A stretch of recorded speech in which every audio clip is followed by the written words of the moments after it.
एक तो नेहा सिंह पगली और ये हमारे इतना टीम बाटे और यहाँ के बानी तुलसी जी और यहाँ के बानी जीके जी, यही बारी पूजा जी और ये हमारे बमला उर्फ रविराज जी और ये है ये है लंगर व्यास उर्फ बैजू जी एंड कृष्णा दास जी।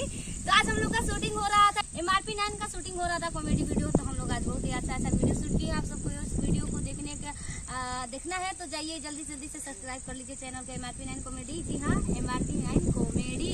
तो जाइए आप यूट्यूब चैनल को सब्सक्राइब कर लीजिए, जो लोग सब्सक्राइब नहीं किए हो सब्सक्राइब कर ले, जो लोग किए हैं तो एक बार वीडियो को जाइए चेक कीजिए और वॉच कीजिए। बहुत ही अच्छा एंटरटेनमेंट वीडियो आप लोग को देखने को मिलेगा। नमस्कार, प्रणाम भैया, हम एक्टर रविराज। तो कैसन बानी जरूर सब उम्मीद करते हैं कि अच्छा हो जा, स्वस्थ हो जा, मस्त हो जा। MRP 9 कॉमेडी के सेट 5 बानी जा और बहुत अच्छा वीडियो बनला और उम्मीद करता नहीं कि ये चैनल को प्यार दुलार आशीर्वाद दे जा। और बाकी कृष्णा जी नमस्कार, प्रणाम। हमारे किसान पता है बहुत खुश रहा कि MRP 9 के MRP 9 की कमेटी अच्छा बहुत वीडियो बने जा। आप सबके मेहनत खूब बारिश में करें आप सब खातिर एंटरटेनमेंट वाला वीडियो बने जा। आप सब प्यार दुलार बनाई जा। आगे पूजा जी बताइए। पूजा जी क्या बताइए, कुछ याद रहेला, कुछ याद रही तब तो बताइए, तुलसी जी बता दे। कुछ याद रहेला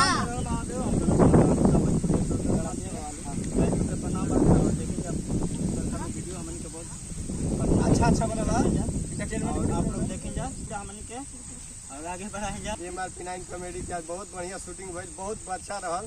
बारिश के भी आनंद लेने जा, शूटिंग भी बहुत बढ़िया है भाई और बहुत दुलार प्यार। जीके का फुल फॉर्म, अरे जीके का फुल फॉर्म, जीके नाम में फुल फॉर्म बा, जीवन कुछ समझो बताइए जीके का फुल फॉर्म। जनरल नॉलेज यार, उसी को तो जी के नाम है लेकिन जीके नाम से सब जानेला। अच्छा, थोड़ा सा कुछ बोल सकते हैं ना? बोलिए।